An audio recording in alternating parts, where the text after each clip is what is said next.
Immense progress claimed by the police in pursuit of the Manchester terror cell. More raids today and more to come, they warn, but they are confident the net is closing. We've got to understand everything around the dead terrorist, the network, and how they manufactured the explosive device. Armed police deployed in numbers to keep the bank holiday weekend safe. And tears, tributes and vigils in memory of the 22 victims killed in Monday night's atrocity. Also tonight, Corbyn would avoid military engagements that prompt terror at home. The Tories call the link outrageous.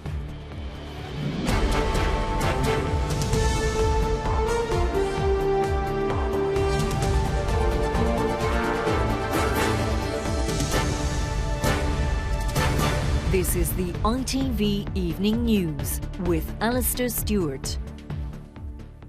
Good evening. Britain's top counter-terror police officer says detectives have got their hands around some of the key players in the terror network behind the Manchester attack. Mark Rowley said immense progress has been made, but there are still important lines of inquiry to pursue. He anticipated more raids and further arrests. Ahead of the bank holiday weekend, he said, there will be hundreds of extra police at major events, but urged people to go out and enjoy yourselves and don't let the terrorists win. Our security editor, Ed Catrew, has the latest on the investigation. Moss Side again. Armed officers in the street this morning. A frightened neighbour films through the gap in the fence. The police investigation here appears to be approaching its conclusion, but more homes and businesses are being searched. At a barber's shop, police cut through the gates to get in, then emerged with items to be examined. People nearby said they recognised the baby face of the child killer. Then police went to search a pizza restaurant on Merseyside. Its owner wasn't there, but their landlord said he was astonished to have become involved. And I said, what's this about? He said, look, we are carrying an inquiry regarding the bombing of Manchester Arena. Much of the police focus has been on the northwest, centred on a flat in Manchester city centre where Abidi is believed to have made the bomb. There have also been raids in the surrounding areas of Withington, Chorlton and Blakely. Police have made 10 arrests so far. The youngest, 16 years old, has been released without charge, along with another woman. But the investigation has also spread to St Helens in Merseyside, to Wigan and to Nuneaton. A sniffer dog close to the shop where the bomber is thought to have bought nails and screws. There is work to do to solve this crime, but perhaps not very much. The understanding of it is growing day by day. I think we've got our hands around a large part of it, but as I say, we've still got some loose ends to chase down. But a caveat to that confidence: Bank Holiday Friday on Skegness Beach. Security around Britain is as high as it could be. 1,100 extra armed police will patrol events this weekend. Big crowds, iconic locations. And tonight in Manchester, police warned of another legacy of the suicide bomber. Sadly, we've seen an increase in reports of hate crime from 28 on Monday, which is our normal average for a day, through to 56 on Wednesday.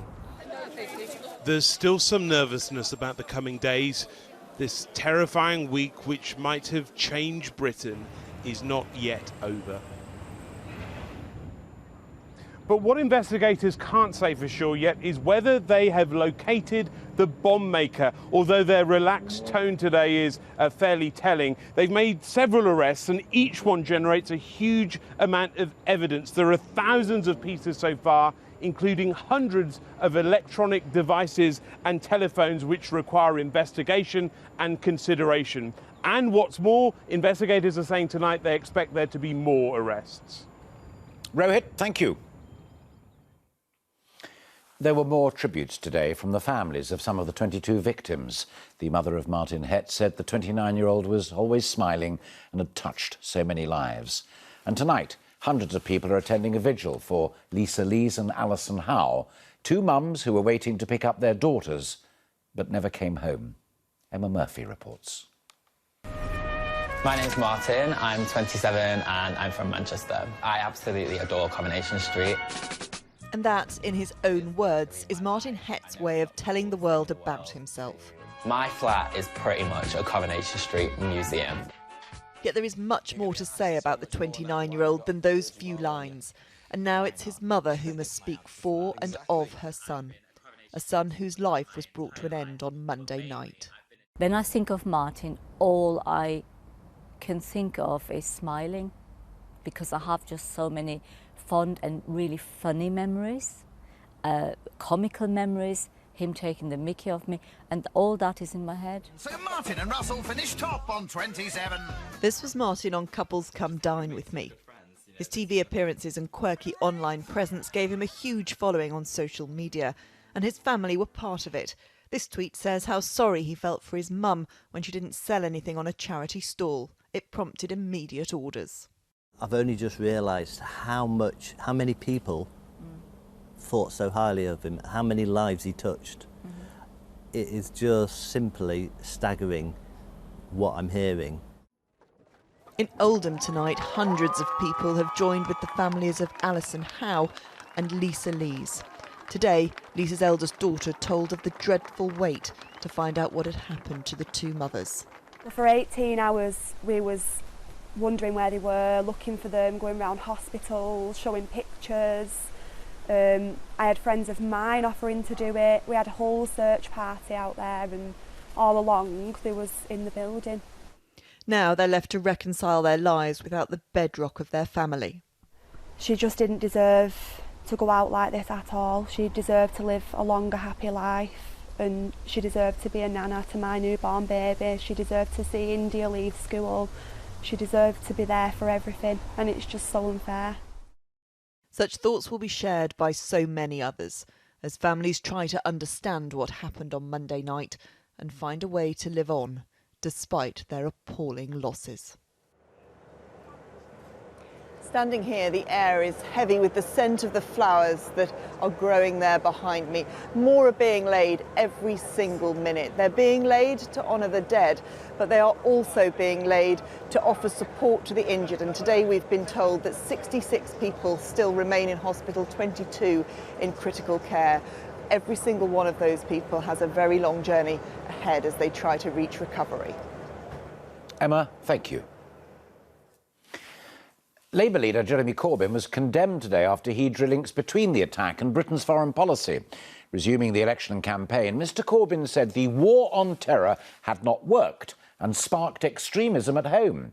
But speaking from the G7 summit tonight, Theresa May said there can never be an excuse for terrorism. Here's our political correspondent Carl Dinnin.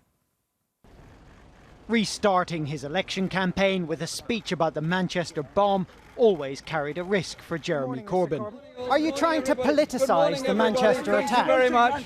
Before he spoke, Labour activists observed a minute's silence.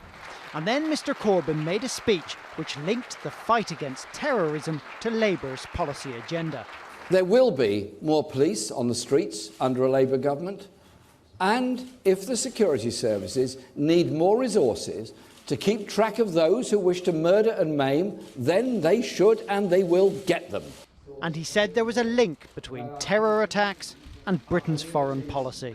Many experts, including professionals in our intelligence and security services, have pointed out the connections between wars that we've been involved in or supported and fought in other countries, such as Libya, and terrorism here at home.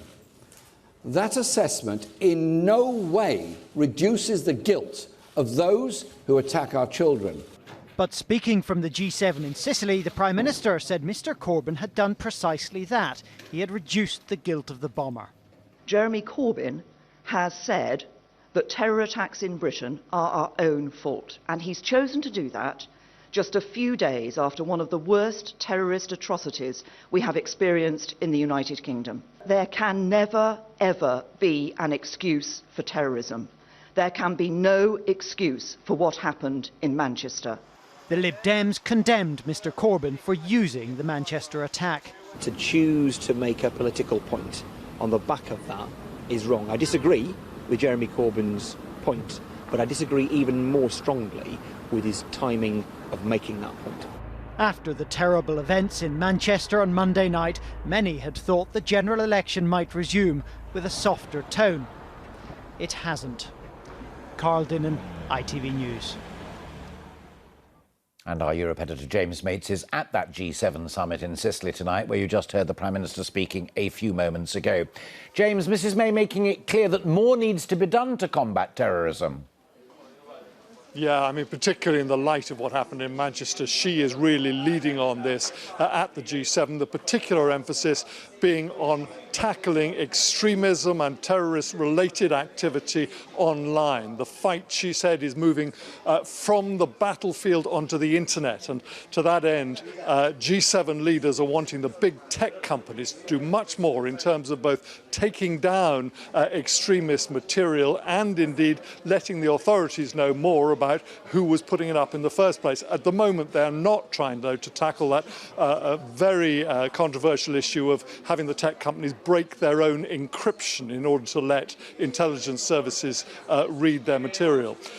This is one of the relatively uncontroversial parts of this summit. Much more controversial has been the discussion about climate change, where it really is 6 against 1. Donald Trump is the one. He promised on the campaign trail that he would abandon the Paris Climate Accords that only came into effect last year, supposed to reduce carbon emissions. The other 6 have been having what the Germans called controversial discussions with him, trying to persuade him not to do that. He is saying he's not made up his mind yet, and he won't decide until he gets back home. James, thank you. Still to come on the ITV Evening News, 15 years in jail for the student who left a homemade bomb on the London Underground. And a poignant tribute from one Manchester school to the victims of the Arena attack. Those stories and more after the break.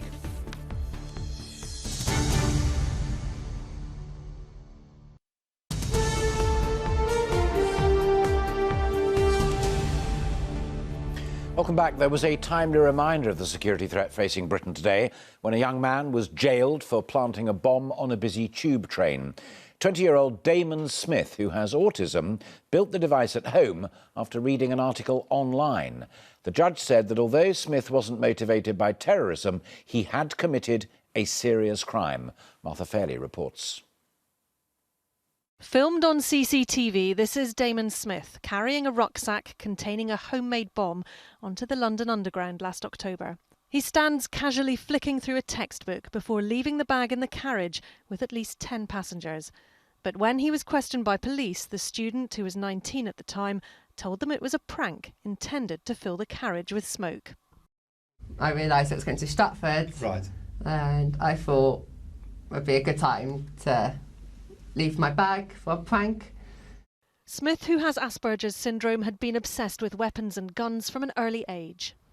He'd built the improvised explosive device at the South London home he shared with his mother, using cheap and simple components easily available to buy, packed into a thermos flask.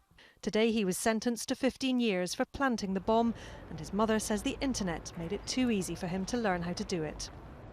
It's very dangerous. Anybody can go on the YouTube to make a bomb. Only took my son 20 minutes to make, and if he wanted to, he could put high explosives in there. But he didn't, so the attempt wasn't really there. It was, in his eyes, it was a hoax bomb. Judge Richard Marks QC said that Smith's motivation was not terrorism, but that the seriousness of what he had done could not be overstated, not least against the background of fear in which we all live from the use of bombs here and around the world. Had it exploded, the bomb could have caused serious injury and damage. But despite psychiatric reports showing Smith didn't fully appreciate the enormity of what he did, the judge said he still had to treat him as a dangerous offender. Martha Fairley, ITV News. At least 28 people have been killed and 22 injured by gunmen in Egypt. Masked militants opened fire on a group of Coptic Christians, including children, who were travelling to a monastery on a bus. It follows a series of church bombings by so-called Islamic State. 4 women and a man were killed in a crash on the M6 and have been identified as Romanian nationals from Stoke-on-Trent. The 5 were in a car when it collided with a lorry on Wednesday morning. And South Yorkshire Police will pay Sir Cliff Richard substantial damages after he was named as a suspected sex offender. The singer took the police to court. Legal action against the BBC continues. Manchester Cathedral reopened today, another sign of the city slowly trying to get back to normal. Many planned events are still going ahead for the bank holiday weekend, including tonight's Great City Games. And as Damon Green reports, there is a determination to show there's no fear. Give it up for the challenge. It's a city that's bred generations brought up on music and the idea that in the face of tragedy, the sound of Manchester would be silenced. It was never going to happen. A pop-up gig in the fashionable Northern Quarter and a chance to show that things will carry on. Well, there's no surprise really for me in how they've responded because, you know, as people, they're the best people and you know, they're tough, they're resilient, you know, they're optimistic. I mean, obviously, everyone's devastated and quite wiped out by it all, but, you know, Mancunians are tough. Young people have always been the beating heart of this place. This morning queuing to have the city's symbol tattooed into their skins as a reminder of what happened and how Manchester got through it. It just felt like a good way of remembering the victims for as long as I live. In a city of writers and musicians and artists, so many ways for people to express defiance and pride and solidarity. Even the graffiti on Manchester's walls has new meaning this week. Jay's wife and daughter were at Manchester Arena on Monday and escaped unhurt. I'm sat at home looking at the news and, you know what I mean, it's kind of sickening what's happened really. I just felt we needed to show some kind of solidarity and show that they're not beaten. That's why we've kind of done the no fear here. You know, we're Manchester, we're solid, we always are. In the evening sunshine on a beautiful day, families gather to watch a sporting event by the town hall. A collective decision to live life and to enjoy it, because this is a city where people carry on, no matter what. Damon Green, ITV News, in Manchester. And finally tonight, we end on a message of hope after the horror of the Manchester attack. Pupils from Parswood High School in Didsbury were among those attending the concert and wanted to add their own voices in tribute to those who died. They chose to do it in song, performing Ariana Grande's My Everything to help raise money for the victims. So we leave you tonight with their moving words and some of the images from this longest of weeks.